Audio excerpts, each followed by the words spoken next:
ओम नमो भगवते वासुदेवाय।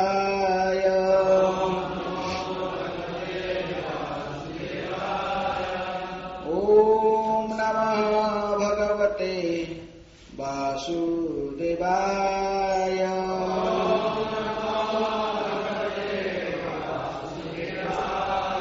नारायणं नमस्कृत्य नरं चैव नरोत्तमं देवीं सरस्वतीं व्यासं ततो जयमुदीरये। नष्टप्रायेषु अभद्रेषु नित्यं भागवत सेवया भगवते उत्तम श्लोके भक्तिर्भवति नैष्ठिकी। श्रीमद् भागवतम से पाठ अष्टम स्कंध अध्याय 3 गजेंद्र की समर्पण स्तुति। इस अध्याय के आज 5 नंबर श्लोक है। कालेन पंचत्वं ईतेषु कृत्स्नेषु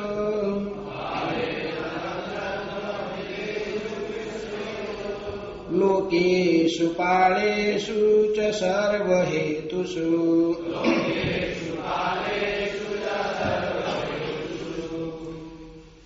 तमस्तत् आसीत् गहनं गभीरं यस्तस्य पारे अभिविराजते विभु।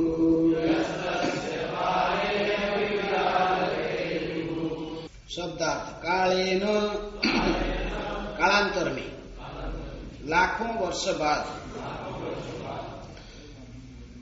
पंचत्वम जब प्रत्येक मायावी वस्तु विनष्ट हो जाती है। ईतेषु सारे विकार कृष्णस्य इस दृश्य जगत के भीतर की प्रत्येक वस्तु सहित लोकेषु सारे लोकों में या इनमें स्थित हर वस्तु में पालेषु ब्रह्मा जैसे पालनकर्ताओं में च भी सर्वहेतुषु सारे कारणों में तमः महान अंधकार तदा तब आसित था गहनम अत्यंत घना गभीरम अत्यंत गहरा यह जो भगवान तस्य इस अंधकार पूर्ण स्थिति के पारे इसके अतिरिक्त अभिविराजते स्थित है या चमकता है विभु परमेश्वर। अनुवाद तथा तात्पर्य कृष्ण कृपा स्मृति अभय चरणारविंद भक्ति वेदांत स्वामी श्री प्रभुपाद जी के द्वारा जगत गुरु श्री प्रभुपाद की जय। अनुवाद कालक्रम से जब लोगों तथा अनेक निर्देशकों एवं पालकों समेत ब्रह्मांड के सारे कार्य कारण का संहार हो जाता है तो गहन अंधकार की स्थिति आती है।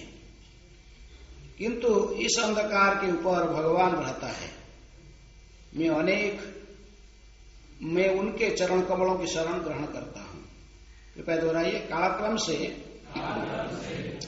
जब लोगों तथा उनके निर्देशकों एवं पालकों समेत ब्रह्मांड के सारे कार्य कारणों का संहार हो जाता है तो गहन अंधकार की स्थिति आती है। किंतु इस अंधकार के ऊपर भगवान रहता है।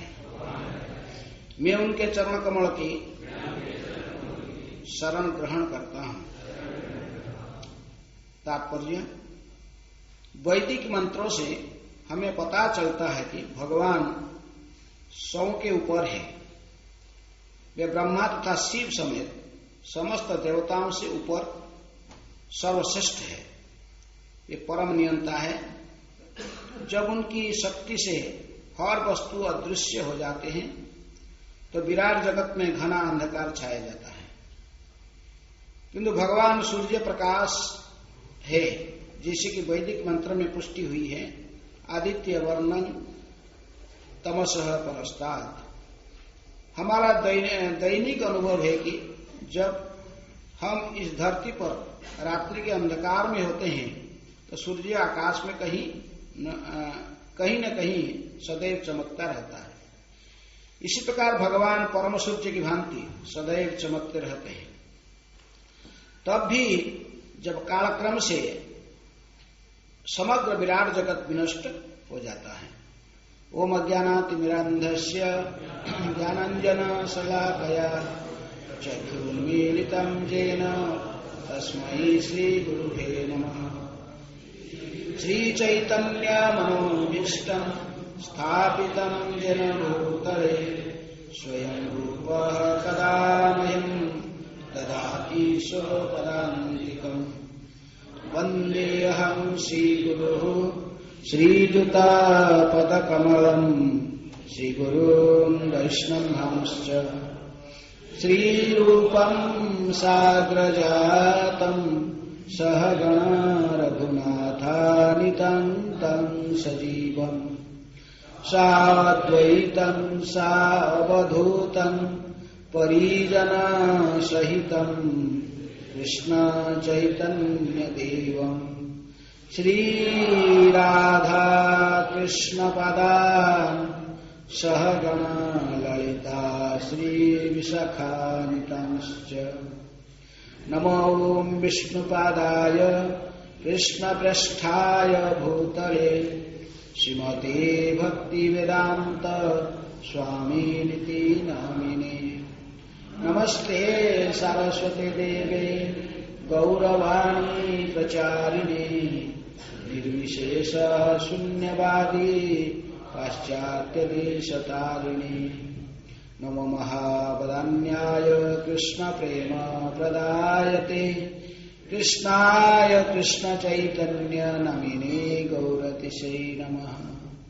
हे कृष्ण करुणा सिंधु दीनबंधु जगत्पते गोपेश गोपिकाकांत राधाकांत नमस्तुते।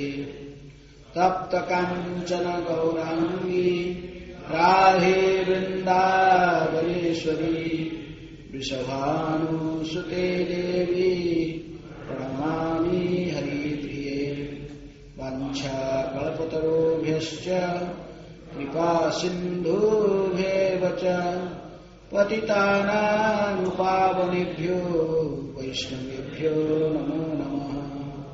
श्री कृष्ण चैतन्य प्रभु नित्यानंद श्री अद्वैत गदाधर शिवासादि गौर भक्त वृंद। हरे कृष्णा कृष्णा कृष्णा हरे हरे, हरे राम राम राम हरे हरे। कालेन पंचत्वमितेषु कृत्स्नषु लोकेषु पालेषु च सर्वहेतुषु। तमस्तद् आसीद् गहनं गभीरं यस्तस्य पारे अभिविराजते विभु। कालक्रम से जब लोगों तथा उनके निर्देशकों एवं पालकों समेत ब्रह्मांड के सारे कार्य कारणों का संहार हो जाता है तो गहन अंधकार की स्थिति आती है। किंतु इस अंधकार के ऊपर भगवान रहते हैं। मैं उनके चरण कमल के शरण ग्रहण करता हूं। तो इस अध्याय में गजेंद्र की समर्पण की स्तुति वर्णन की जा रही है। पहले साहब श्रवण करके आ रहे हैं कि ये जो गजेंद्र है ये कोई साधारण हाथी नहीं, गज इंद्र अर्थात हाथियों के राजा। जैसे इंद्र देवताओं के राजा, तो ये हाथियों की राजा था, गजेंद्र। तो हाथियों की राजा सब है। कितनी बल था उस हाथी के पास?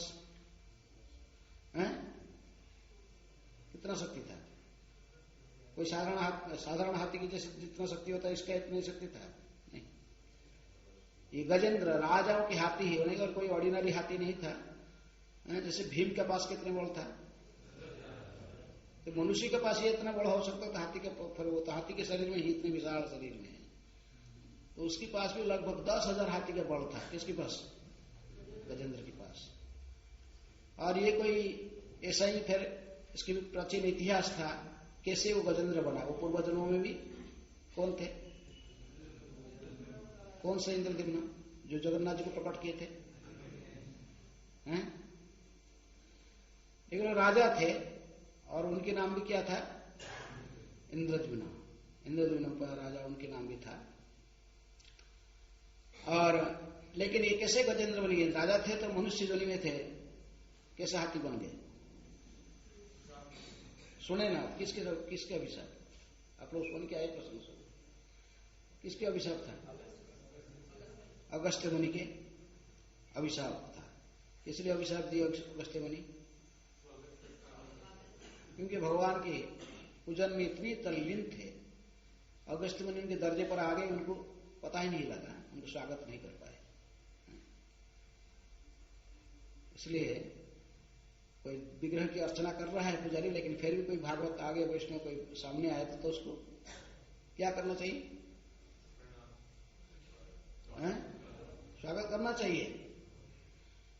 कोई विशेष वैष्णव है तो उसको कोई तुरंत स्वागत करना है कि थोड़ा सा इनको हंसते हुए बातचीत, एक पद कुछ कहें और एक फूल भी भगवान के महाप्रसाद एक हाथ में दे दे, महाप्रसाद एक फूल एक दे दे, वह माला दे दे, फिर जाकर अपने सेवा में करना, सेवा में लगना है। तो ऐसा ही हुआ था। कृष्णदास कविराज के घर में जो पधारे थे, कौन? मिनकेतन रामदास जी पधारे थे। तो ये गुणार्णव मिश्र पुजारी अपना आरती कर रहा था, लेकिन ध्यान नहीं दिया ये चक्र। तो कहे कि तो हाँ थोड़ा तो गुस्से हुए। कहे कि दूसरा कौन? रोमहर्षण सुता आ गया इधर। बलराम को देखकर जैसे उन्होंने समझा नहीं, कुछ उनको सम्मान नहीं दिया। जबकि पुजारी भी देख रहा है, खाली घंटी हिला रहा, लेकिन वैष्णव को देखकर सम्मान देना नहीं जानता है। कि मिनकेतन रामदास भी नित्य सिद्ध गौरव परिकर थे, नित्यानंद के परिकर थे, 12 गोपाल में से एक गोपाल थे। तो ऐसे ही कहे थे वो भी। तो इसलिए हम वैष्णव को जो देखेंगे तो उनको आदर करना चाहिए। ये आदर नहीं देने के कारण पूर्व जन्म में अवश्य की स्थिति ऐसे ही नहीं था, पूरा समाधि स्थित है भगवान की अर्चन में, लेकिन फिर भी उन्होंने अभिशाप दे दिया। अगस्त्य मुनि भी बहुत शक्तिशाली है। कभी कभी भगवान ऐसे करते हैं, अपने भक्तों के से अभिशाप दिला देते हैं किसी के माध्यम से। जैसे महाराज चित्रकेतु को भी अभिशाप दे दिया, कौन? पार्वती ने। लेकिन ऐसे ही जो वैष्णव के द्वारा कोई अभिशाप प्राप्त होता है, उनका वो अहित नहीं होता, वरन उनकी हित होता। हम उसको समझ नहीं पाते प्रैक्टिकल। नारद मुनि ने अभिशाप दे दिया, किसको? नल कबीर। उनकी अहित नहीं होता, उसमें हित होता है। इस प्रकार गजेंद्र हाथी की जोनी में निज राजा के रूप में रहे थे और कई जन्मांतर से भोग विलास में लगे रहते थे। लेकिन इनको जब हाथी का जोनी मिल गया तो एक ही जन्म में ही उद्धार हो गया। भगवान जैसे वृत्रासुर का भी इस प्रकार, महाराज चित्रकेतु तो एक ही जन्म बस वृत्रासुर बने, फिर उद्धार हो गए। कभी कभी भगवान अपने सेवकों को जब जल्दी से जल्दी अपने धाम में लेना चाहते हैं तो कुछ न कुछ माध्यम ढूंढ लेते हैं। लेकिन फिर भी उसके माध्यम से हमको भी कई शिक्षा भी प्राप्त होता है।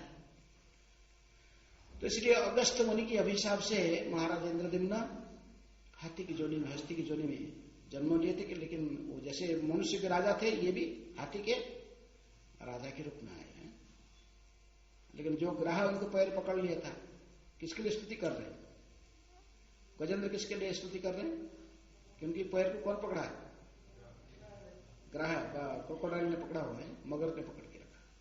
वो भी कोई साधारण मगर नहीं था। कौन था? हु नाम की गंधर्व था, और देवल मुनि के पैर को पकड़ लिया है, मैंने डूब के और मजाक कर रहा था, अप्सरा के साथ है, डूब के अप्सरा के पैर को पकड़े खींचता था। लेकिन काला तो वहां पर देवल मुनि भी स्नान कर रहे थे। देवल मुनि स्नान कर तो ये डुबकी लगी, उनके पैर को पकड़ लिया। किनके पैर को?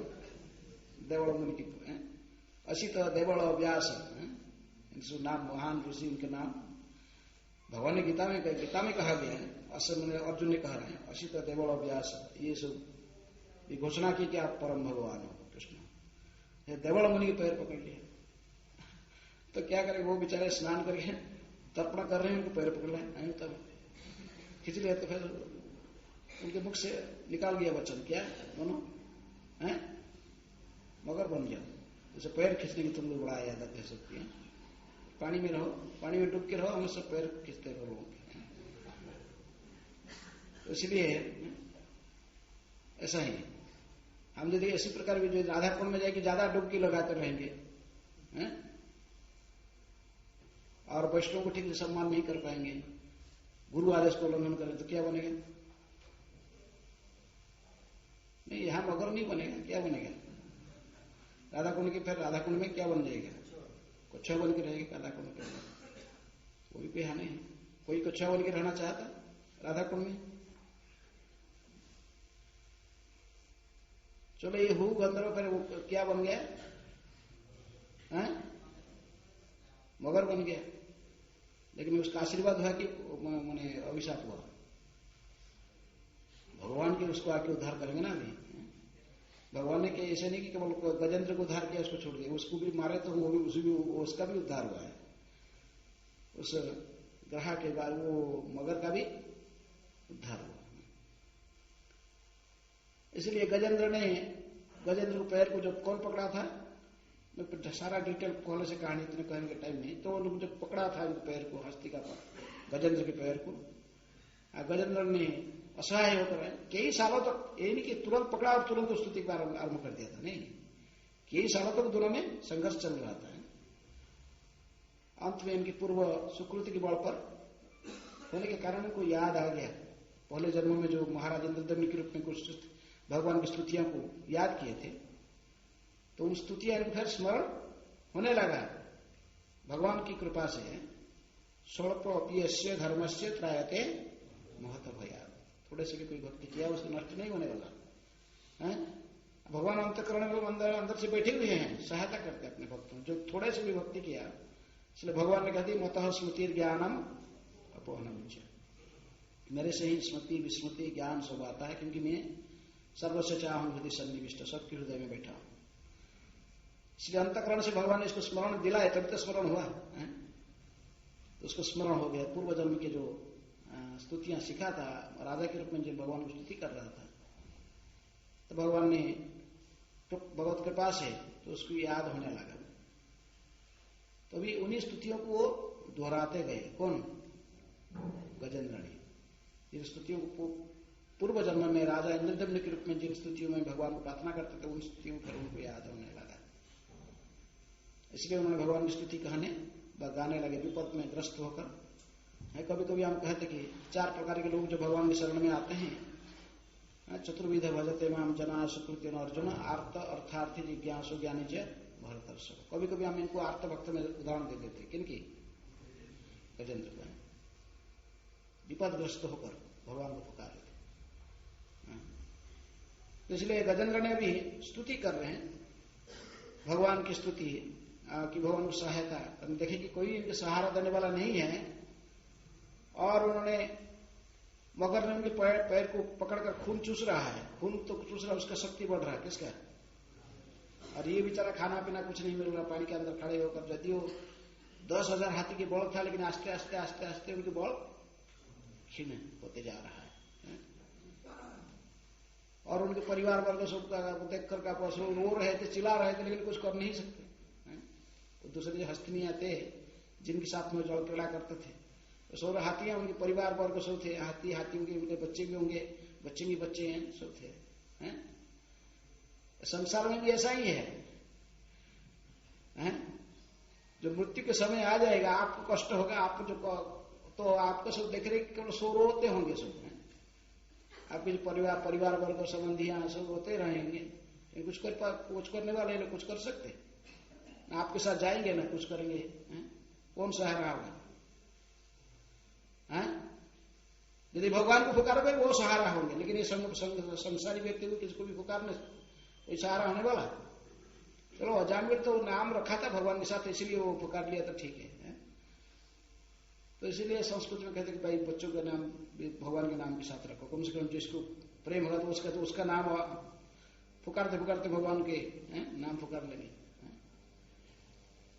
तो इसलिए गजेंद्र ने असहाय होकर भगवान को पुकारा, लेकिन किसी के नाम नहीं ले रहा था, खाली भगवान के गुणों को वर्णन कर रहा था। लेकिन पार्टिकुलर किसको उद्देश्य करके अभी देखेंगे तो इसलिए कोई सारे देवता देख रहे थे, गजेंद्र ऐसे कष्ट भोग रहे हैं, ब्रह्मा शिव इंद्र सब देख रहे थे, लेकिन कोई किसको बुला रहा है कुछ पता नहीं लग रहा है, तो कोई नहीं आ रहा था। आगे आगे स्तुति में फिर इशारा करें, जो स्तुति में जैसे उन्होंने कह रहा है कि इस श्लोक में गजेंद्र ने क्या कह रहे हैं कि कालेन पंचत्वम इतेषु कृत्स्नसु लोकेषु पालेषु च सर्वहेतुषु, जो कि कालेन माने लाखों वर्ष, प्रभुपाद कहते लाखों वर्षों की बात, लाखों क्या होता है पंचत्वम, जब प्रत्येक जो मायावी वस्तु इसको विनष्ट हो, पंचत्व है पंचत्व प्राप्ति हो गया इसको, अर्थात पंचभूत से बना हुआ शरीर समाप्त हो गया, कहते पंचत्व प्राप्ति हो गया। पंचत्व प्राप्ति माने वो जो पंचभूत से बना हुआ शरीर उसका समाप्त हो गया, उसकी मृत्यु हो गया, शरीर का मृत्यु हो गया, आत्मा तो मरता नहीं। तो इसी प्रकार लाखों को केवल हमारे शरीर जो पांच भूत से बना हुआ ऐसा नहीं, संपूर्ण सृष्टि जो ब्रह्मा जी ने किया है, जो सृष्टि सेकेंडरी क्रिएशन, संपूर्ण जो सृष्टियां किससे बनाया है ब्रह्मा जी ने? ये पांच भूत को आश्रय कर बनाया, भूमि रपो नड़ वायु खमी इनकी द्वारा सृष्टि की गई है। तो इसलिए लाखों अर्थात ब्रह्मा जी के परमायु के साथ कब ये सब समाप्त होते हैं?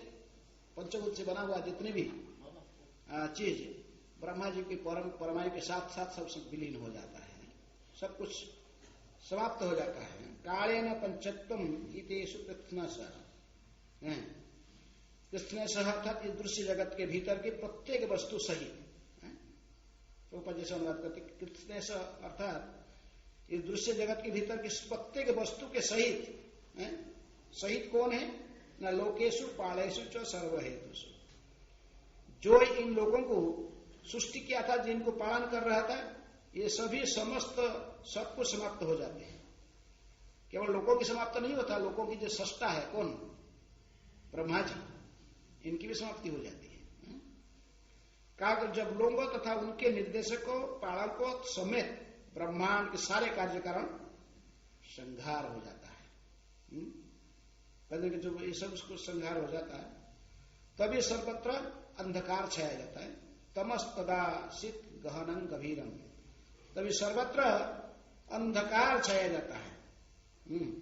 लेकिन इस अंधकार के सर्वत्र छाए जाने पर भी यस्तस्य परे अभिविराजते विभु, ये अंधकार के परे भी जो रहते हैं, डायरेक्ट भगवान के नाम उच्चारण नहीं कर रहे तो कहते ये अंधकार के परे भी जो परम सत्य जो रहता है, किंतु इसे अंधकार के ऊपर भगवान रहता है। यस्तस्य परे अभिविराजते विभु, अभिविराजते स्थित है या जो चमकता है, विभु अर्थात परमेश्वर। अब तो परमेश्वर फिर भी इस घोर अंधकार जो प्रलय के समय में ब्रह्मा जी की परमायु समाप्त होते ही सब कुछ जो विलीन हो जाता है, तो सभी कार्य कारण के साथ सब समाप्त हो जाते हैं। भौतिक ब्रह्मांड के जो सेकेंडरी क्रिएटर है ब्रह्मा, और ब्रह्मा ने इनके अंदर जितने भी देवताएं सब डिपार्टमेंट हेड बने थे, ये समस्तों के साथ सभी समाप्त हो जाते हैं। जो संसार के तो सर्वत्र अंधकार छाया रहता है, तभी उसी अंधकार के परे भी परमेश्वर रहते हैं, भगवान रहते हैं। प्रभुपाद ने तात्पर्य में लिखा है, क्या लिखे प्रभुपाद ने तात्पर्य में? कैसा उदाहरण देखिए समझाए प्रभुपाद जी ने? है सूर्य। जैसे हम अभी सूर्य जैसे दिन है, इंडिया में सूर्य दिखाई पड़ता है तो बादल छाया हुआ दिखाई नहीं पड़ता। बादल छाया तो बादल के पीछे भी सूर्य है, चलो चलो। लेकिन कभी प्रभुपाद जी उदाहरण देगी, जैसे हम अभी भारत में सूर्य दिखाई पड़ रहे हैं तो अभी अमेरिका में रात होता है, वहां अंधकार दिखाई पड़ता है। अभी हमारा जो अंधकार हो जाएगा, रात हो जाएगा, सर्वत्र अंधकार छाया जाने पर भी हम नहीं कह सकते कि सूर्य अब है नहीं है, लेकिन सूर्य फिर भी उसके अंधकार के परे दृश्य होते हैं, कहीं ना कहीं विराजमान रहते हैं। तो इसी प्रकार संपूर्ण जगत सारे ब्रह्मा जी के समेत उनकी समस्त सृष्टि समाप्त हो जाती है, अंधकार में ही विलीन हो जाता है सब कुछ। तभी इसकी परे भी परमेश्वर रहते हैं, भगवान रहते हैं। इसी विश्वनाथ चक्रवर्ती ठाकुर ने इस श्लोक पर अपने टीका में कहते कि परमेश्वर से जगत उत्पादन आदि कारणम, जो कि का जो पंचभूत से बना हुआ है जो संसार, इसकी परे परमेश्वर रहते। लेकिन कैसे रहते उनके, उन्होंने एक एनालॉजी देते हैं कि जस्मिन इदं जगत गृहेन घटादिक मीव यतश्च कुंभकार दिव जेन चक्रदंडादिने एव यंग पिंड इव। वो कहते कि जैसे ही कोई कुंभकार अर्थात कुमार जैसे क्या बनाता है,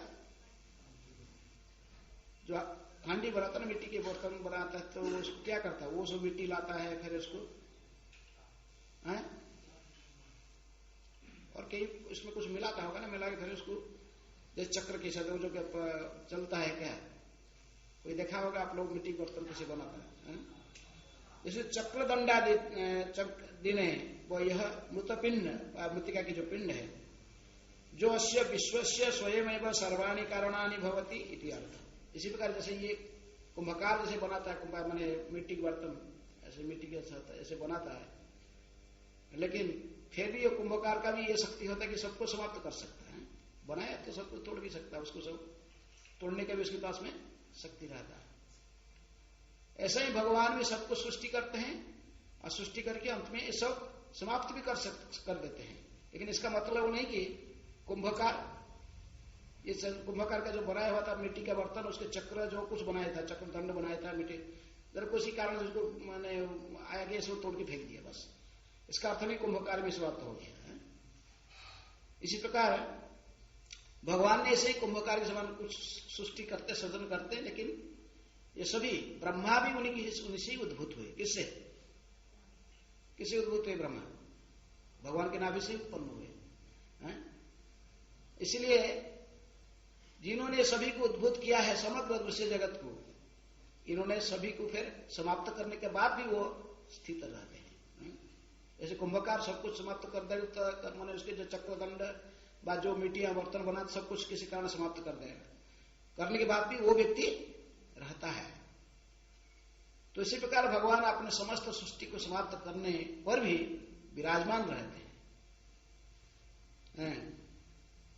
इसलिए भागवत की चतुश्लोकी की पहला श्लोक ही कहता, क्या कहता? अहम एवास्य व्याग्रे नान्यत यत सत असत परम पश्चात अहम यत यताश्च जो वशिष्यत सोऽस्मि हम। भगवान कहते दूसरे अध्याय के दूसरे स्कंद के 9वें अध्याय के 33 नंबर श्लोक में, जो कि चतुश्लोकी भागवत में पहला श्लोक में कहते हैं, जब कुछ भी नहीं था, सत असत किसी के भी सृष्टि नहीं हुआ था, इसके पहले मैं था, तथा जो कि भौतिक जगत कुछ भी नहीं था, सभी के परे तभी भी मैं विराजमान था। जो समस्त सब कुछ फिर समाप्त हो जाती है तो उसके परे भी मैं ही रहता हूं। अहम एवास्य वाग्रे नान्यत यत् सत असत पराम पश्चात अहम ये तताश्च जो वशिष्यत सोऽस्मि हम। सब कुछ समाप्त होने के बाद भी जो रहता, अंतिम जो वस्तु रहता, वो भी मैं ही हूं। इसलिए भगवान की स्थिति के बारे में गजेंद्र ने स्तुति के माध्यम से बताता कि भगवान कैसे हैं। ये समस्त दृश्य जगत की परे हैं, केवल जगत की परे नहीं, ये जगत की जो सृष्टि करने वाले हैं और इसको जो सब भिन्न भिन्न डिपार्टमेंट हेड बनकर जो इनको सब पालन भी करते हैं देवताएं सब, ये समस्त ब्रह्मा समेत समस्त देवताओं की समेत इनकी सृष्टि सब कुछ जब समाप्त हो जाती है फिर भी उस परमेश्वर विराजमान रहते हैं। तो उन परमेश्वर को मैं प्रार्थना करता हूं। कौन कह रहे? गजेंद्र, जो सब कुछ विनाश होने के बाद भी उस कुंभकार के समान जो सदा विद्यमान रहने वाले हैं, तो उन्हीं को प्रार्थना करता हूं। तो नित्य उस श्लोक में 75 श्लोक में प्रभुपाद ने कोट करते हैं कि नित्य नित्यानाम चेतनास चेतनानाम एक बहुनाम जो विदधते कामा। क्योंकि श्लोक ऐसा ही है तो किसी नाम है नहीं, तो जो विपासनालिस्ट है, जो शून्यवादी मायावादी, वो इसको ऐसे इंटरप्रिटेशन कर लेंगे कि यहां पर कहा व्यक्ति के बारे में कहा गया, कोई भगवान कोई व्यक्ति नहीं होता है, भगवान कोई क्या निराकार निर्गुण निर्विशेष ज्योति स्वरूप है, वहीं से सब आता है, ज्योति ही रहता है अंत में, वो व्यक्ति नहीं कहेंगे। जो इसको कोई मायावादी इंटरप्रिटेशन करेगा वो कहेगा कहा कोई व्यक्ति का तो नाम नहीं है, तो इसलिए वो ज्योति स्वरूप कौन? ज्योति स्वरूप ब्रह्म को निर्देशन करता है। परम सत्य जो है कि जो कि सब कुछ विलीन हो जाता है, सब समाप्त होने के बाद ये सब जगत मिथ्या और ब्रह्मन सत्य, ये जगत सारे विनाश हो जाने के बाद, सब कुछ ध्वंस हो जाने के बाद केवल ज्योति स्वरूप ब्रह्म ही रहता है, बस ये कहेंगे। मायावादी जो इसको इंटरप्रेशन करेंगे वैसे ही कहेंगे, क्योंकि पर्टिकुलर इसके नाम नहीं लिया गया है। लेकिन विश्वनाथ चक्रवर्ती ठाकुर जो इसको इंटरप्रेट करते तो कहते कि स्वयं भुगो कृष्ण रामादि रूपेण जो स्वयं भवती इति अर्थ है।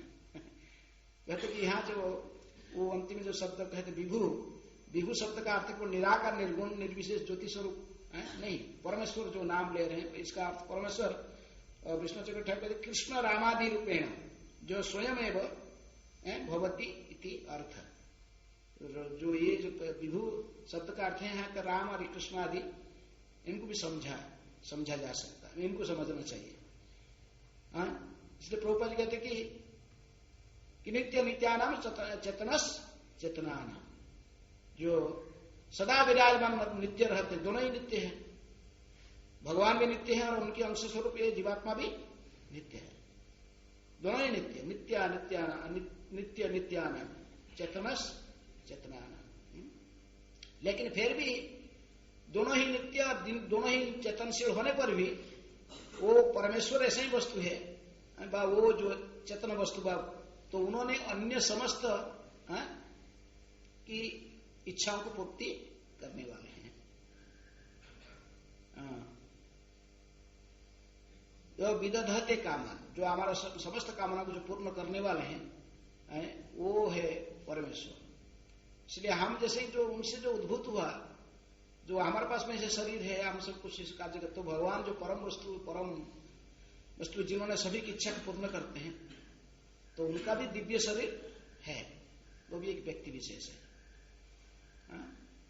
ये नहीं कि हम सब खा सकते हैं, देख सकते हैं, सुन सकते हैं, और भगवान खा नहीं सकते कि देख नहीं सकते कि सुन नहीं सकते हैं, वो केवल बस ऐसा ही ज्योतिर्मय वस्तु, बस वो कोई व्यक्ति नहीं है।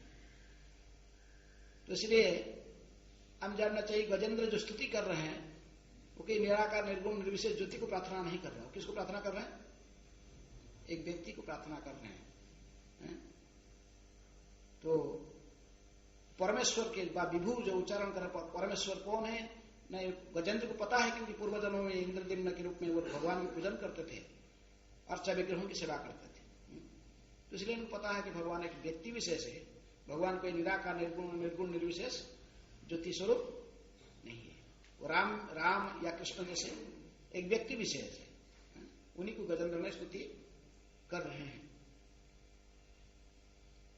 तो इसलिए प्रभुपाद ने अपने तात्पर्य में इस श्लोक में कहते कि भगवान सूर्य प्रकाश है, जैसे कि वैदिक मंत्र में पुष्टि की गई है कि आदित्य वर्ण तमसः परस्तात्। हमारा दैनिक अनुभव है कि जब हम इस धरती पर रात्रि के अंधकार में होते हैं तो सूर्य आकाश में कहीं न कहीं सदैव चमकता रहता है। इसी प्रकार भगवान परम सूर्य की भांति सदैव चमकते रहते हैं।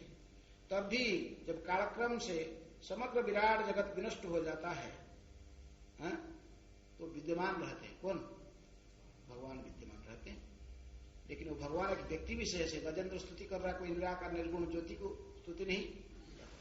ये भी हो सकता है देवता लोगों ने खाली देख रहे थे, सुनते नहीं थे, क्योंकि जानते कि ये जो स्तुति कर रहा है, कहता कि जो कर्ता के समान, कर्ता कारण के साथ इनके निर्देशों को पालन को समेत जो ब्रह्मांड संपूर्ण रूप में कार्य कारण के साथ ही संहार हो जाता है, पर इसकी परे वो गहन अंधकार की स्थिति की परे भी जो होने वाले जो परमेश्वर में इनको रक्षा के लिए प्रार्थना करता। तो ये लोग सब नासवान है, जानते कि ये किसको प्रार्थना करता है, इसलिए देवताओं को पता लगता था किसको प्रार्थना कर रहे हैं। वो परमेश्वर कोई है नहीं, ब्रह्मा परमेश्वर नहीं, बारे अन्य देवता नहीं परमेश्वर है। परमेश्वर स्वयं भगवान श्री कृष्ण है। आगे तो फिर वो वासुदेव कहकर जो फिर वो उद्देश्य करके भी वो मंत्र को उच्चारण करेगा, तो फिर भगवान ही आएंगे स्वयं। भगवान इतनी क्षिप्र गति से आएंगे, स्वयं गरुड़ का स्पीड भी क्या है, स्लो हो जाता है। गजेंद्र को रक्षा करने जो भगवान आते हैं, गरुड़ को भी छोड़ देते हैं, बोलते ये भी स्लो चल रहा है, गरुड़ को पिछाड़ता भक्ति सीधे चक्रस्तंभ आया सीधे आकर ग्राहक तो उसको पानी से निकाल लिए, किसको? मगर पानी से निकालकर इसको काटे, इसके गर्दन को। तो इस प्रकार स्तुति से हम देख सकते कि गजेंद्र की ये उपाख्यान से हम देख सकते भगवान किस प्रकार अपने भक्तों की रक्षा करते हैं। अवश्य भगवान के सभी भक्त हैं, उत्तम अधिकारी वैष्णव कहते कि जीव मात्र ही कृष्ण की दास है। सभी वैष्णव है, उत्तम वैष्णव सभी को वैष्णव दिखता है, क्योंकि केहू माने केहू ना माने सभी तार दास, जेहू ना माने अपना गुणे से ही जाए नाश। जो नहीं मानता उसका नाश होता है, लेकिन वो वस्तुतः सभी उनकी दास है, नित्य दास है। जीवेर स्वरूप है कृष्ण नित्य दास। ममोई वांश जीवो लोके जीवभूत सनातन, मेरे अंश है। भगवान के अंश होने के कारण प्रत्येक जीवात्मा की धर्म है पूर्ण की सेवा करना। जो इसको स्वीकार करके ही भक्ति करता वो भगवान के द्वारा सदा सुरक्षित रहता है। जो नहीं मानता तो अपना गुण से ही जाए नाश। लेकिन इसलिए उत्तम वैष्णव जो देखते हैं कि जीव मात्र हैं, सभी को वैष्णव समझते हैं, चाहे वो भक्ति नहीं कर रहा, लेकिन वो जानते कि सभी वैष्णव है। जब ये इनकी जन्मजात लक्षण है, उनकी सृष्टि से ये भगवान का अंश है। इसलिए भगवान जो उद्धार करते तो चाहे बाहर से हम दिखाई पड़ता है कि किसको मार डाले और किसको रक्षा करनी है, ऐसा नहीं। तो ये प्रसंग में हम देखेंगे भगवान जब उसको भी काटेंगे, तो ग्राहक को काट दिए तो उसके अमंगल हुआ ना क्या, तो वो भी अपने स्थिति में आकर फिर हाथ जोड़ा है। जब तक शरीर में रहता तो व्यक्ति हम समझ नहीं पाते, शरीर जो कट जाता है तो फिर हमको हमारा स्थिति पता लगता है, फिर हाथ जोड़ते हैं। तो इसी प्रकार नल कुबेर भी चुपचाप रुखे के रूप में खड़े थे, लेकिन जब भगवान ने उद्धार किया फिर अंदर से रुखे के अंदर से निकल गए, जब हाथ जोड़ फिर भगवान की स्तुति करने लगे हैं।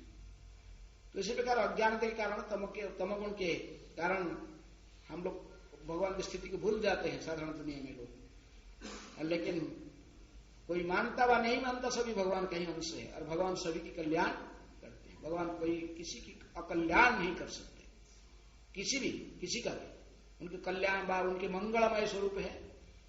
जो भी करेंगे वो जीवों की कल्याण होगा, अमंगल कर ही नहीं सकते, उनसे अमंगल हो ही नहीं सकता। किसी को जान से मार डालने पर भी उसकी हित होता है, वो उस मुक्ति को प्राप्त कर लेता जो हजार साल तपस्या करके भी जो मुनि ऋषि प्राप्त नहीं कर पाते। इसलिए मंगलमय स्वरूप है भगवान की। गजेंद्र ने इसलिए पूर्व जन्म की सुकृति के बल पर भगवान ने उनको अंतकरण से शायद भगवान जानते थे मेरे ही भजन करता था, मेरे ही ध्यान मेरे ही अर्चन करता था, इसीलिए उन्होंने अन्य मनस्क रहा था। उसको जानबूझकर इनको ऐसे टाल नहीं दिया था। और विष्णु मुनि आए थे, पता नहीं था, इतने तल्लीन थे भगवान की पूजा में, ध्यान भगवान के अर्चन में। इसलिए उन्होंने उनकी उपस्थिति को समझ नहीं पाए, तो इसलिए वो अभिशाप दिया। लेकिन भगवान जानते मेरा अर्चन करता था, कैसे इसका गति ऐसे हो सकता है। यदि ऋषि के अभिशाप उनको प्राप्त हुआ, लेकिन फिर भी वो गजेंद्र की जोनी में आ गए, लेकिन वो भगवान को स्मरण रहा। इसलिए भक्तिविनोद ठाकुर कहते कि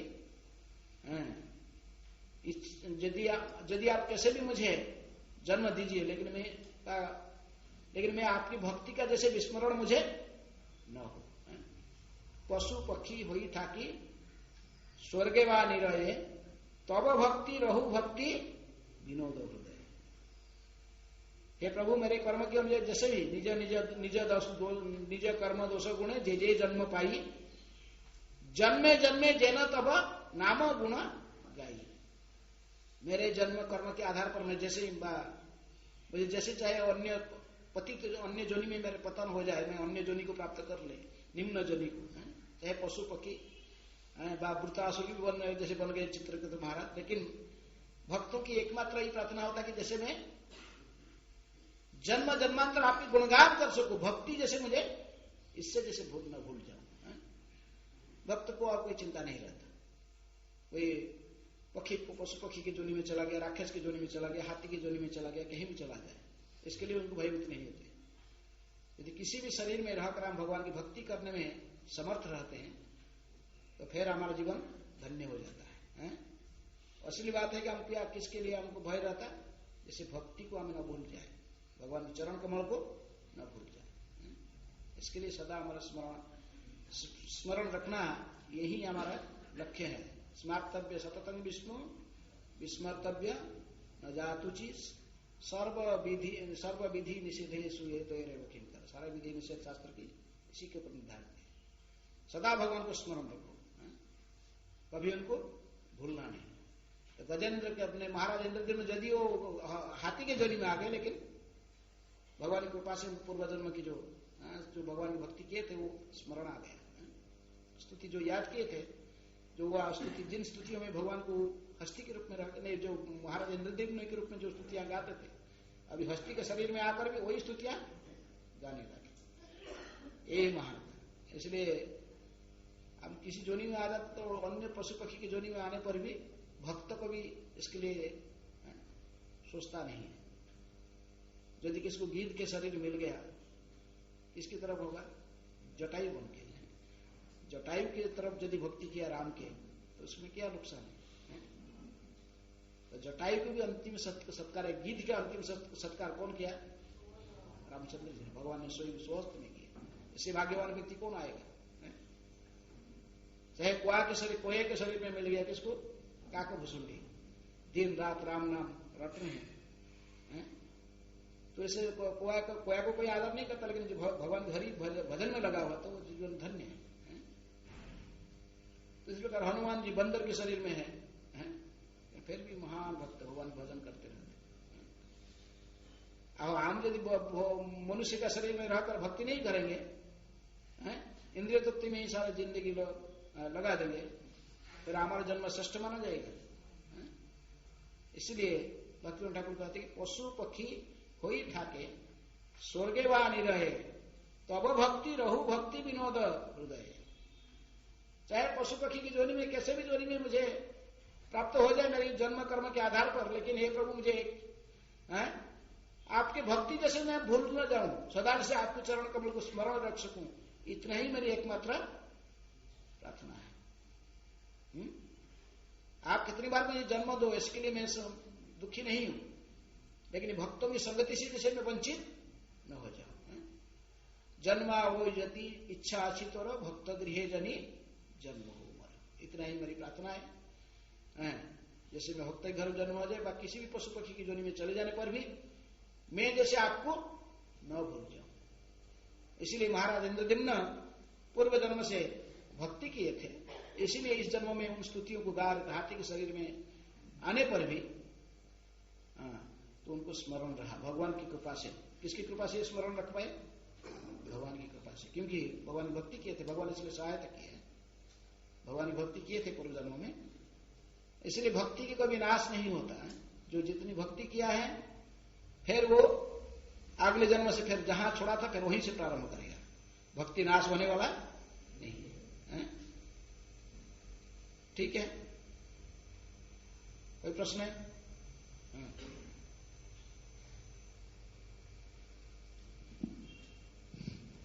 बहुत धन्यवाद महाराज। आपने बताया कि भगवान की कृपा से ही गजेंद्र को पूर्व जन्म की प्रार्थना याद आई। मां ने जब स्मरण कराया तो गजेंद्र ने स्पष्ट रूप से इंगित क्यों नहीं किया कि वो वासुदेव को पुकार रहे हैं? वो केवल स्तुतियों को रिपीट कर रहा था, जो स्तुति पढ़ रहा, तो ये मंत्र दिया गया ना इसमें, ओम नमो भगवाने वासुदेवाय। वासुदेवाय नहीं, ओम नमो भगवते तक है उसका। ओम नमो भगवते बोल रहे हैं, वासुदेवाय नहीं बोल रहे। भगवते बोल रहा, लेकिन फिर भगवान समझ गए कौन है। वो स्तुति को तो दोहरा रहा था, जैसे स्तुति पिछले जन्म में गाया था उसी स्तुति को दोहरा रहा था।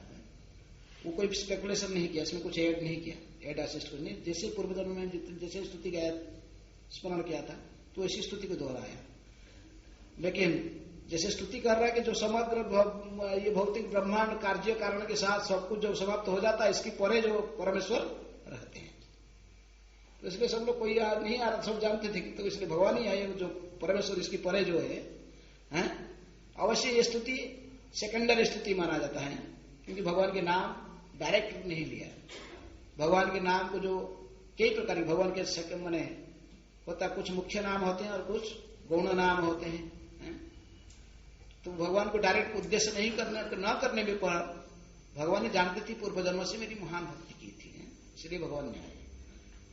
पूर्व जन्म से ही भक्ति किया था भगवान ने, इसलिए आए। और कोई नहीं है, सब देख रहे थे, अरे किसको पुकार रहा है, कोई बोल रहा है उसके पास, तो भगवान ने आए। इसी प्रकार यदि वो किसी व्यक्ति को उन्होंने इंगित नहीं किया, पार्टिकुलरली किसके नाम नहीं लिया, लेकिन जिस स्तुति में हम डायरेक्ट भगवान के नाम के उच्चारण करते हैं, गोविंद गोपाल मधुसूदन ऐसे पुकारते हैं भगवान के नाम लेकर, वो अधिक है। इसलिए भक्ति ठाकुर कहते हैं कि गौण नाम, मुख्य नाम गौण नाम है। सो कहे भगवान की जो लीला है, ब्रज की लीलाओं के साथ जी भगवान के नाम से संबंधित है। जसोदानंदन, श्याम सुंदर, गो गिरिधारी, राधिका रमन, ये सब नाम भगवान बड़ा प्यारा है, जो कि आपके ब्रज की लीला के साथ जिनकी नाम को सब जुड़ा हुआ है। जो नाम ऐसा ही निर्णय क्या चैतन्य महाप्रभु भी ये नाम ठीक है, हम यदि इनको समझ रहे, लेकिन मायावी के साथ ब्रह्म चैतन्य आदि ऐसे ही कहते हैं, जो कि सोचते कि भगवान के नाम रूप गुण लीला ऐसा कुछ नहीं है। लेकिन गजेंद्र स्तुति कर रहा, हो सकता है कि पूर्वजन्मों की हाथी जोनी में आने के कारण भगवान को ने इसको ठीक से अभी ध्यान नहीं था, लेकिन जो स्तुति तो भगवान की कृपा से उसकी स्तुति याद आ गया, स्तुति गाते रहा, तो भगवान ने फिर भी आ गए उसके सामने। भगवान दर्शन करके फिर समझ गया भगवान को नहीं।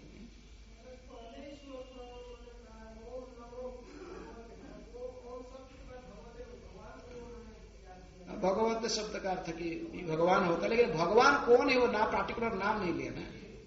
भगवान को समझता है, विभु में भगवते ऐसे कहता है, लेकिन पार्टिकुलर नाम नहीं कहा, नाम उच्चारण नहीं किया।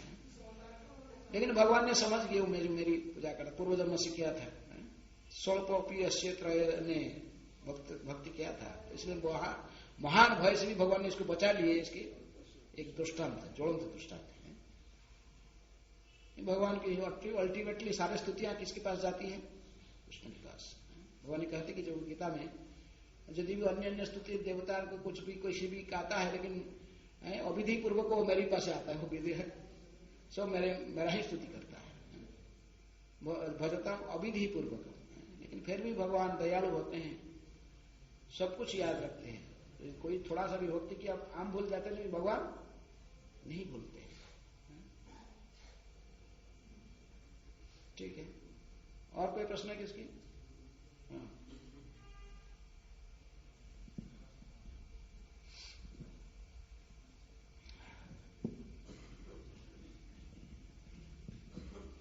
क्लास समय पर समाप्त करना है तो धन्यवाद महाराज जी लेक्चर के लिए। एक प्रश्न था, जैसे अगस्त्य मुनि जो है वो इतने मतलब महान ऋषि थे, हालांकि आपने बताया कि जब भी कोई ऋषि मुनि वैष्णव जब भी कोई शाप देता है उसमें भी उनकी कृपा होती है और कहीं ना कहीं उनका उद्धार होता है उस जीव का। पर फिर भी जब उन्होंने वो शाप दिया तब उनकी जो इंटेंशन थी वो उद्धार करने की नहीं थी, वो क्रोध की थी इंटेंशन। उनको क्रोध आया कि उन्होंने जो महाराज इंद्रद्युम्न थे उन्होंने उनका सत्कार नहीं किया, जबकि इतने महान ऋषि होने के बावजूद जो है उनके मन में ऐसी भावना कैसे आ सकती है? उससे उनका फायदा जरूर हुआ, उस शाप से उनको कृपा मिली, पर जब वो अगस्त मुनि जो क्रोधित होकर अभिशाप दिए, ऐसा कुछ जैसे नारद मुनि जो नल कुबेर को कहे, नल कुबेर मणि कुबेर का पुत्र कहे कि भूखे बन जाओ, तो ऐसे नहीं कि नारद मुनि क्रोधित होकर उन्होंने अभिशाप दिया, नहीं, सोचे कैसे कल्याण होगा। तो इस प्रकार अगस्त्य मुनि उस स्तर के भक्त नहीं थे जिस प्रकार जिस स्तर के कौन थे, नारद मुनि। लेकिन वो क्रोधित थे कि नहीं थे इसका कोई पूरा वर्णन नहीं है, तो उन्हें कहे ठीक है वो, लेकिन फिर भी उनकी हित हुआ। लेकिन अल्टीमेटली सभी कारण के कारण कौन है, कृष्ण। माता पार्वती ने अभिशाप दे दी किसको, जैसे वैष्णव में सर्वश्रेष्ठ वैष्णव शंभु जी, शंकर जैसे वैष्णवी देवी में सर्वश्रेष्ठ वैष्णवी है कौन, पार्वती। वैष्णवी देवी जाते सो कहा जामू में है, 1000 संख्या में वैष्णवी देवी है, उनकी कृपा से महाप्रसाद खा रहे हो, उनकी कृपा से, पार्वती की कृपा से। तो वो फिर कैसे कह दिए इनको, महाराज चित्रकेतु को बोले कि जाओ राक्षस जोनी में चले जाओ। तो उसको भगवत इच्छा, पीछे भगवान की इच्छा होती, भगवान ने चाहते थे कि ये मेरा भक्ति किए थे पूर्व जन्म में, इसका उद्धार जल्दी हो जाए। भगवान अपने भक्तों को कैसे भी यदि थोड़े भी भक्ति किया इनको उद्धार करने का वो भूलते नहीं है, कैसे न कैसे उनको फिर अपने पास में ले जाते। तो ठीक है महाराज जी, तो इसका मतलब हुआ कि वो जो उनके जो इंस्पिरेशन मिली थी वो भगवान ने उनको इंस्पिरेशन दी थी शाप के, भक्तों के साथ में जो कुछ घटना होता भगवान ही उसके कारण रहते हैं। जो कुछ थोड़े बहुत भक्ति किया इस जन्म में पूरा पहले जन्म में, भगवान इसको उद्धार करने की सोचते रहते कैसे उद्धार करना, ठीक है। वो कारण अल्टीमेटली वही कारण है, वो सबको कारण बनते हैं। और कोई प्रश्न है? हमें किसकी कौन क्रोध किया क्या किया इसको नहीं देखना है, इतनी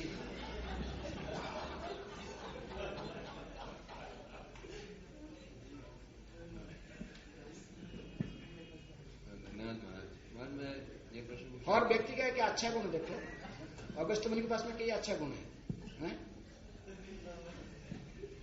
अगस्त मुनि के जब भगवान ने गिरिराज को उठा रहे थे, गिरिराज को उठाए, गिरिराज को उठाए तो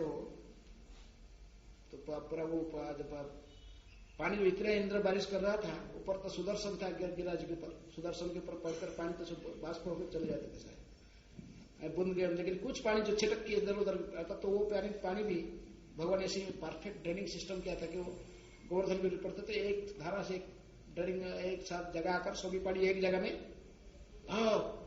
गिरते थे बहुत मोटे धारा से। तो उसके नीचे भगवान ने इसको बैठा दिए थे, किनको? अगस्त मुनि बैठे थे, बैठकर क्या करते थे, सारे पी जाते थे। तो भगवान की लड़ा में ब्रजवासियों को रक्षण में सहायता की है ना। चाहे दुर्वासा क्रोधी है लेकिन फिर भी उन्होंने राधारानी को वरदान दी, बरसाने में आए राधारानी खिलाई द्वादश में इनको थोड़ा स्वीट राइस बना के वरदान दी, बेटी तू जो भी कुकिंग करेगा अमृत के समान बनेगा, तेरे कुकिंग कोई भी खाएगा उसके किसी प्रकार के रोग व्याधि उसके शरीर में नहीं होगा। तो वरदान बन गया कृष्ण के राधा कृष्ण में संपर्क स्थापन करने में। राधारानी तब से ब्रजवासी को पता लगे अच्छा इसको वरदान तो उसको कुकिंग में लगाओ डेली कृष्ण के लिए। तो इसलिए हम हमेशा बुरे साइड को मत देखो, हमेशा पॉजिटिव साइड को देखो, ठीक है। धन्यवाद महाराज। मैं एक चीज जो पूछना था कि अक्सर हम भागवतम में पढ़ते हैं कि कई ऐसे इंसिडेंट्स आते हैं जैसे गजेंद्र के केस में, महाराज चित्रकेतु के केस में, कि बहुत ही मुश्किल परिस्थितियों में या बहुत कष्टदायक परिस्थिति में ऐसे जो दिखाई देता है कि व्यक्ति जो है भगवत धाम जाने का मौका मिलता है, लेकिन जो आखिरी फेज होता है उसको जाने का बहुत उसके लिए बहुत पेनफुल है, बहुत उसके कष्टदायक होता है। ऐसे आसान से मिल जाना नहीं होता। तो ऐसा ही जब होगा तभी तो स्मरण आएंगे भगवान। कुत्ती मारने ने क्या बोल रहे हो, ज्यादा दुख दे दो हमको, दुख दो, दुख देने से स्मरण होगा। दुख नहीं आएंगे तो कैसे आसान से स्मरण नहीं होते। दुख में सभी दुख में स्मरण करते हैं, सुख में स्मरण करना इतना आसान नहीं है। इसलिए दुख भगवान जानबूझकर ऐसे स्थिति में डाल देते, फिर हम उनको पुकार देते, ठीक है। तो इतना कष्ट नहीं है, मुझे जैसे 10,000 बिच्छू काटेंगे जब मरने का समय वो। ठीक है, और कोई प्रश्न है? हमारे चेतना के ऊपर दुख सुख निर्भर करता है। हमारा चेतना यदि शरीर के साथ है हमें बहुत कष्ट अनुभव होगा। चेतना यदि शरीर के परे हैं हरिदास ठाकुर की तरफ, तो 22 बजे इतनी पिटाई करने से उनको कुछ कष्ट हो रहा था ना क्या? चेतना में उनको कुछ नहीं पता लगता था। हमको यदि पिटाई करेगा कोई बाय ऐसे ही क्या होगा? सुख और दुख ये सब अपने चेतना के ऊपर निर्भर करता है। हमारा चेतना कहाँ पर है? शरीर के साथ हम अभी तक चेतना को जोड़ के रखे तो हमको कष्ट लगेगा। जिसकी चेतना शरीर से बाहर है, कृष्ण की चरणारविंद में लगा हुआ है, उसको कष्ट नहीं होता है। महाप्रभु ने देखा है, महाप्रभु हंसी लड़ाई में हरिदास ठाकुर को देखो तो हार कहां पड़ता था। इसलिए चेतना को शुद्ध, चेतना को शरीर से ऊपर उठाने के लिए प्रयास करो। ये सिंपल बात है। मैं शरीर नहीं हूं, मैं आत्मा। इतने को अनुभव करना इतना आसान नहीं, कहना बहुत आसान है, लेकिन मैं जो शरीर नहीं हूं, आत्मा हूं, उसको अनुभव करना प्रैक्टिकल है। तो अभी तो आप पहाड़ से कोई फेंक दिया प्रहलाद को, फिर कुछ नहीं हुआ, उनको कुछ फर्क पड़ता था। जो इसको समझ गया सत्य को, मैं शरीर नहीं हूं, मैं आत्मा हूं, तो फिर उसको क्या लेना देना। चेतना पर उसकी जो कृष्ण के चरण में लगा हुआ है, कुछ नहीं होने वाला उसके। तो ही तो काम है। कृष्ण भावना अमृत संघ इसलिए बना गया, कृष्ण भावना में रहना, शरीर की भावना में नहीं। ओके, हाँ, आप कौन प्रश्न पूछ रहे थे? जल्दी। हाँ,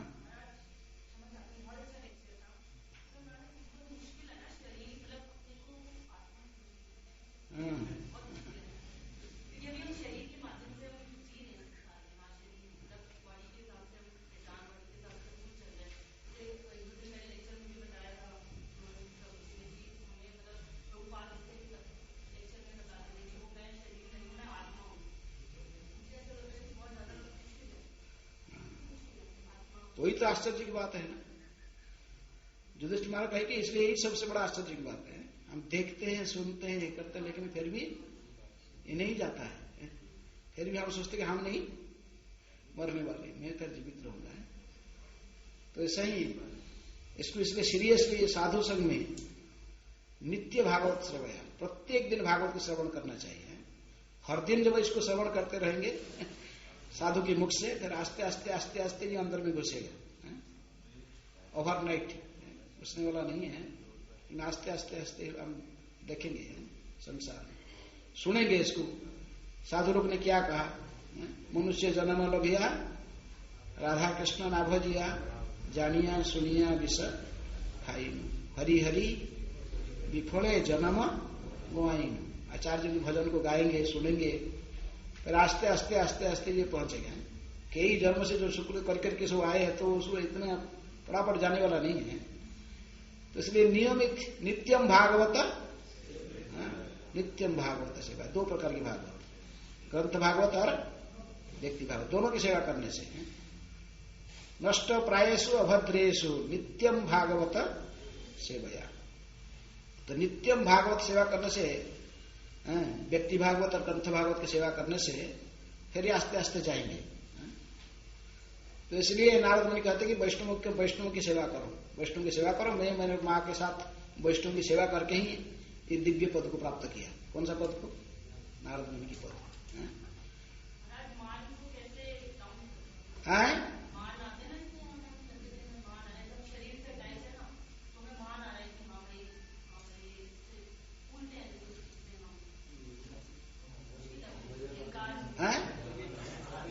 तो ये तो शरीर के साथ चेतना होने के क्या मतलब गर्व अहंकार सब आ रहा है।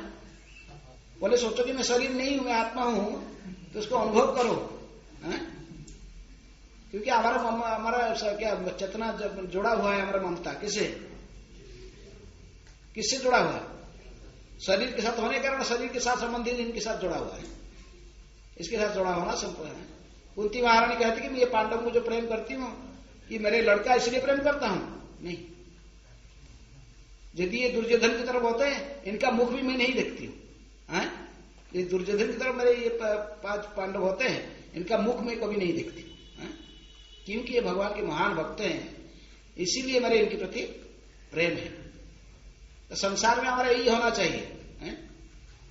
यदि कोई भक्ति नहीं कर रहा तो उसको हमारा सबको तो उसको ट्राई प्रयास करने के उसको भी भक्त बनाना, जो नहीं बन रहा उनके साथ हमारा संपर्क रखना कोई आवश्यकता नहीं है। तो इसलिए इसे ही भाव से जो संसार के प्रति आसक्ति को घटाने के लिए प्रयास करना पड़ेगा ना, आस्ते आस्ते। मैं आत्मा नहीं हूं तो फिर समझू कि ये सब ऐसा ही है। कोई किसका बेटा तो आता है पूर्व जन्म में होता है अपना अभिमान मैंने क्या प्रतिशोध लेने के लिए, पिछले जन्म में उसका शत्रु होता था, इस जन्म में उसका प्रतिशोध लेने के लिए आकर उसका बेटा बन के फिर उसको अपना परेशान करता है। तो इस शास्त्र पढ़ोगे तो देखोगे, हम समझ नहीं पाते ना। यही सब लूटने वाले हैं, घर के जो सदस्य यही असली, भागवत कहता है असली लूटने वाले वही लोग हैं, हम समझ नहीं पा रहे। पैसा कमा के लेके आया और हमारे इस्लामी भक्त पहुंच के कि जन्माष्टमी के लिए थोड़ा चांदा दे दो, तो बोला इसी के लिए कमाया। एक बार देखा पूरा चलो बेकार के आदमी यहां से, और वही पैसा जब में रखकर पहुंच गया। पत्नी को पता है कि आज इसकी पेमेंट मिला है, और तो उस दिन तो मुस्कुराते हुए पूरे गेट तक आ जाएंगे, पॉकेट में हाथ डालकर पूरा बंडल निकल लिया। तो अब उसके मन में मुख में मुस्कान आ जाती है, देखो मुझे कितनी प्यार करती है, मुझे देना ही नहीं पड़ा, सारे के सारे निकाल लिए। ये संसार है ना, उसको समझ में नहीं है कि लूट रही मुझे, सब लूट लेते हैं, ये सब लूटने वाले हैं। यदि वही डोनेशन कुछ मंदिर में दे दिया, भगवान कह रहे थोड़ा गीता पढ़ो सुनो समझो क्या, जत करोसी जदास्नोसी जत जुहोसी ददासी जत तपस्वी कौनते तत्कुरुस्व मदर्पण। जो कुछ करते हो, जो कुछ खाते हो, जो उपहार के रूप में भी देते हो, जो दान के रूप में भी देते हो, जो तपस्या करते हो मुझे मेरे लिए करो। कोई देने वाला है सारे को सारे? भगवान कहते जो भी दान देते हो उपहार देते हो मुझे दे दो, फिर तुम कर्मबंधन से छूट जाओगे, अध्यात्म बुद्धि से मुक्त हो जाओगे। ऐसे दोगे ना कर घर से, भगवान को सब दे दो। घर से लुटकर भगवान को दे दिया तो बस फिर से। तो इसलिए हमें इसको प्रैक्टिकल निभाना चाहिए ना, जहां समझने सब कृष्ण का है। ठीक है, ओके। श्रील प्रभुपाद की, श्री राधिका रमण की जय, कृष्ण बलराम की जय, जगन्नाथ बलदेव सुभद्रा महारानी की जय, निताय गौर प्रेमानंदे, जगत गुरु श्रील प्रभुपाद।